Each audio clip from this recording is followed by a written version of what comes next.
బండికి కుదుపు 3 రోజులుగా అజ్ఞాతంలో కేంద్ర మంత్రి అట. 3 రోజులుగా కేంద్ర మంత్రి అట అజ్ఞాతంలో ఉన్నట. మొన్న కొడుకు ఇష్యూ, నిన్ననేమో ఇప్పుడు ప్రధాన అనుచరుడి అరెస్టుతో అంతర్మదనం. ఇటీవల బస్సు యాత్రకు కూడా బండిని అనుమతించని అధిష్టానం, ఫోన్ స్విచ్ ఆఫ్, అందుబాటులో లేరని కార్యకర్తల ఆందోళన అట. సో ఆల్రెడీ కొడుకు ఇష్యూ తోటి ఎంత బ్లేమ్ అవ్వాలో అంత బ్లేమ్ అయిపోయాడు. సో ఆ కేసు మ్యానిపులేట్ చేద్దాము, ఎట్లయినా సరే ఆ కేసును ఏదో చేద్దామని చెప్పేసి విశ్వ ప్రయత్నం చేసిండు. తన యొక్క కేంద్ర హోంమంత్రిత్వ శాఖనంతా ఉపయోగించుకొని, రేవంత్ రెడ్డి యొక్క తన యొక్క సాన్నిధ్యాన్ని ఉపయోగించుకొని ఆ కేసును డైవర్ట్ చేద్దామని అనుకున్నాడు. కానీ ప్రజల యొక్క వ్యతిరేకత, ప్రజలు తిరుగుబాటు ఏదైతే చేస్తున్నారని చెప్పి తెలుసుకున్నటువంటి ప్రభుత్వం వెంటనే తేరుకొని ఇది మనకి ఎక్కడ మన ముడ్డి కిందకి ఎక్కడ ఇబ్బంది అవుతుందని చెప్పేసి మొత్తానికైతే బండి భగీరథను అరెస్ట్ చేయడం జరిగింది. సో దానిలో భాగంగా పాపం ఆ అమ్మాయిని వాళ్ళ యొక్క ఐడెంటిటీ బయట పెట్టే విధంగా బండి సంజయ్ ఎంత విశ్వ ప్రయత్నం చేయాలో, ఆ కుటుంబం పైన ఆమె పైన దృష్టి చేయాలో చాలా దిగజారి చేసారు. యొక్క ఆ చట్టానికి సంబంధించినటువంటి కనీసమైనటువంటి గైడ్లైన్స్ తెలియకుండా చాలా దుర్మార్గంగా వ్యవహరించారు. సో ఇప్పుడు ఆల్రెడీ అట్లా దిగజారిపోయాడు. మొత్తం పార్టీ పూర్తి స్థాయిలో డ్యామేజ్ అయిపోయింది. ఆ తర్వాత బండి సంజయ్ పూర్తి స్థాయిలో డ్యామేజ్ అయిపోయాడు. ఆ తర్వాత మొన్న రీసెంట్గా ఈటల్ రాజేంద్ర సంబంధించినటువంటి ఆయనకి సంబంధించిన పోస్టర్లను వేసి ఈరోజు అడ్డంగా దొరికిపోయాడు. కంటోన్మెంట్ మాజీ ఉపాధ్యక్షుడు, బోర్డు మంచి మాజీ ఉపాధ్యక్షుడు రామకృష్ణ ఎవరుతున్నారో అడ్డంగా దొరికిపోయాడు, అరెస్ట్ చెప్పాడు. సో ఈ 2 ఇన్సిడెంట్స్ కూడా బండి సంజయ్కి కంటగింపుగా మారినాయి. ఎందుకంటే ఇబ్బందికర పరిస్థితులు మారి గత 2-3 రోజులుగా ఆయన అజ్ఞాతంలో ఉన్నట. రాష్ట్రానికి చెందినటువంటి కేంద్ర మంత్రి ఒకరు 3 రోజుల నుంచి అజ్ఞాతంలోకి వెళ్ళిపోయినట్లు విశ్వసనీయంగా తెలిసింది. పార్టీ నేతలు, కార్యకర్తలు, బంధువర్గం ఎవరికి అందుబాటులో లేకుండా రహస్య ప్రాంతంలోకి వెళ్ళినట్లు సమాచారం. మంత్రి వ్యక్తిగత సెల్ ఫోన్ స్విచ్ ఆఫ్ చేసుకున్నారని, ఆయన కలిసేందుకు ప్రయత్నం చేస్తున్నామని, హైదరాబాద్, కరీంనగర్లో ఆయన నివాసాల్లో అందుబాటులో లేరని బీజేపీ కార్యకర్తలు, కేంద్ర మంత్రి సన్నిహితులు చెప్తున్నారు. సో కేసులో ఆయన కొడుకు అరెస్ట్ అయినప్పటి నుంచి కొంత ముభావంగా ఉంటున్నారని అంటున్నారు.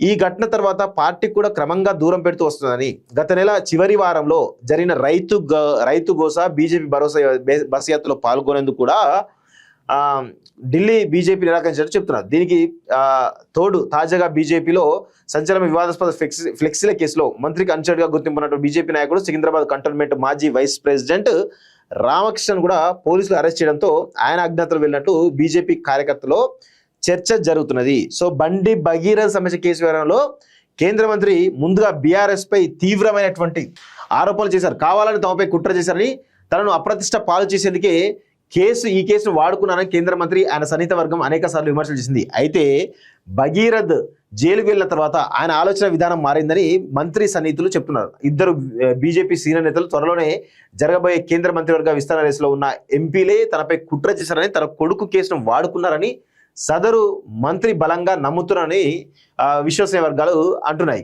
సొంత పార్టీ నేతలు చేసిన కుట్రలపై ఆయన ప్రతీకారంతో రగిలిపోతున్నట్టు చెప్తున్నారు. ఆయన ఆవేదన గమనించినటువంటి కంటోన్మెంట్ మాజీ వైస్ ప్రెసిడెంట్ రామకృష్ణ ఫ్లెక్సీ వ్యూహాన్ని పడినట్లుగా చెప్తున్నారు. సో ఇక్కడ ఈటల్ రాజేందర్కో, లేకపోతే అరవింద్కో, లేకపోతే రఘునందన్కో, లేకపోతే కొండ విశ్వేశ్వరరెడ్డికో, లేకపోతే డీకే అరుణకో, ఎవరికి కూడా ఇప్పుడు బండి సంజయ్ కొడుకు చేసిన తప్పు, ఓకే, బండి సంజయ్ కొడుకు చేసిన తప్పు అయితే ఆ తప్పు ఆల్రెడీ కేసు పెట్టింది ఎవరు? ఆ మైనర్ తల్లి సంబంధించిన వాళ్ళు కేసు పెట్టారు. మరి ఇప్పుడు ఇందులో అరవింద్ పాత్ర ఏంది, ఈటల రాజేంద్ర పాత్ర ఏంది, రఘునందన్ పాత్ర ఏంది, మిగతా ఎంపీల పాత్ర ఏంది, బీఆర్ఎస్ పాత్ర ఏంది, మాలాంటి వాళ్ళ పాత్ర ఏంది? ఇప్పుడు మేము చెప్తే ఒక కేంద్ర మంత్రి పైన కేసు పెట్టే దాకా పోతుందా? ఈ కామన్ సెన్స్ కూడా లేకపోతే ఎట్లా?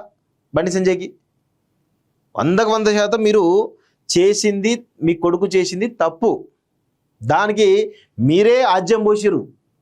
అసలు వాళ్ళకు బయటకు వచ్చి కేసు పెట్టే ఉద్దేశమే లేదు. అలాంటి పరిస్థితుల్లో మీరు వాళ్ళని రెచ్చగొట్టి, వాళ్ళ క్యారెక్టర్ అసాసినేషన్ చేసి, వాళ్ళని బెదిరిస్తే వాళ్ళు భయపడతారు అనుకున్నారు. కానీ వాళ్ళు తిరగబడితే ఏం జరిగింది?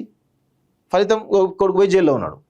మీరే కొడుకు జైల్లో ఉన్న ప్రధాన కారణం మీరే. మళ్ళీ మీ తప్పులను వాళ్ళ మీద నెట్టేయాలి, వీళ్ళ మీద నెట్టేయాలి, ఆ ఫ్లెక్స్లు వేపియాలి, ఈ ఫ్లెక్స్లు వేపియాలి అనుకుంటే గిట్ల తయారైన పరిస్థితి. సో 2 ఎంపీల మీద పగ తీర్చుకోవడానికి, వారిద్దరి మధ్య గొడవలు సృష్టించడానికి రామకృష్ణ ఉద్దేశపూర్వకంగా ఫ్లెక్సీలు పెట్టినట్టు అనుమానాలు వ్యక్తమవుతున్నాయి. సదరు మంత్రి పాదయాత్ర చేసినట్టు నుంచి ఎంపీ ఎన్నికల్లో గెలిచేదాకా దగ్గరుండి టెంట్లు వేయించారని, ఆయనకు పెద్ద టెంట్ హౌస్ ఉన్నదని చెప్తున్నారు. ఈ కేసు వివాదంలో డ్యామేజ్ చేసింది వారిద్దరే అనే ఆలోచనతో మల్కాజ్గిరి ఎంపీ ఈటెల రాజేందర్ను టార్గెట్ చేసినట్టు చెప్తున్నారు. ఆయనకు వ్యతిరేకంగా పలు ప్రాంతాల్లో ఫ్లెక్సీలు పెట్టారు.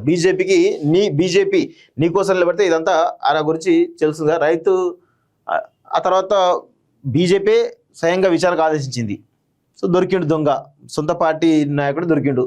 రైతు కోసం యాత్రలో నో ఎంట్రీ బండి సంజయ్కి అర్థమైపోయింది. ఎంపీ ఈటలపై ఫ్లెక్సీల ఏర్పాటు బీజేపీ నుంచి రామకృష్ణ వేటు. సో ఇదంతా జరుగుతూ ఉన్న పరిస్థితే చాలా స్పష్టంగా కనబడుతోంది. సో బండి సంజయ్ అజ్ఞాతంలో ఉన్నాడని తెలుస్తూ ఉంది. సో ఆయన చేసినటువంటి కర్మ మామూలు కర్మ కాదు. సో ఈరోజు ఈ పరిణామాలన్నీ కూడా భారతీయ జనతా పార్టీలో చాలా మందికి సంతోషం కలిగిస్తున్నాయి. చాలామంది కూడా మెజారిటీ బీజేపీ వాదులు ఎవరైతే ఉన్నారో అందరూ సంతోషంగా ఉన్నారు. బయట వాళ్ళు ఎవరో సంతోషంగా లేదు తెలియదు, కానీ బీజేపీలో వాళ్ళే ఎక్కువ సంతోషంగా ఉన్నది చాలా స్పష్టంగా తెలుస్తోంది.